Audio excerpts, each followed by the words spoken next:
Promenila lični opis. Dalila Dragović je nekada važila za jednu od najatraktivnijih učesnica realitija, danas ne liče na sebe od pre 4 ili 5 godina. Plastični hirurzi navodno su joj uništili usne i jagodice, zbog čega, kako piše reality, danima bila u depresiji, nije izlazila iz kuće.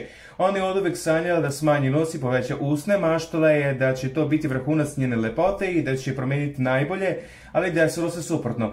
Dalila se na javnoj sceni BiH pojavila pre tačno 6 godina kada se predstavila kao starleta Dalila Moreno. Družila se sa pokojnom starletom Slađom Guduraš, koja je bila njen idol i primer kako uspjeti u životu, samo je mučio izgled kojim nije bila zadovoljna. Nije imala dovoljno para za svoje želje, pa je reality bio ostvarenje njenog sna, visoki honorari i ubrzo i pobjeda u parovima pre nekoliko godina. Čim se skućila sa mužem Dejanom Dragovićem, odlučila da se pozabavi i izgledom, počinje priču izvor realitija.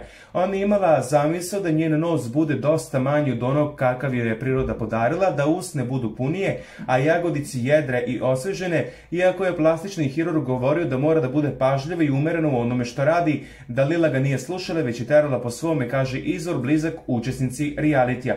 Operacije su određene kako je ona tražila, ništa manje od količine kubika koja je zacrtala. Neko vreme je bila pod otocima, pa nije imala utisak kako sve izgleda, ali kada su otoci spali, Dalila je stala pred ogledalu i bukvalno vrisnula od muke. Rekla je: uništila sam se operacijama, izgledam kao otekla majmunica. Ugledala je ogromne naduvene usne, nos koji nije očekivala, jagodice koje su njenu glavu učinile ogromnom. Plakala je na sav glas, malo je falilo da povredi samu sebi jer su rane od operacija bile sveže. Nedeljama nije nigdje izlazila, bila u depresiji jer je znala da nazad nema, posebno kada je nos u pitanju. Dejan je sve vrijeme bio uz nju i tešio je. Uz njega je jedva preživala užas koji su operacije učinile od njenog lica, ali sada je sve to malo leglo na svoje, završava izvor blizak Dalili.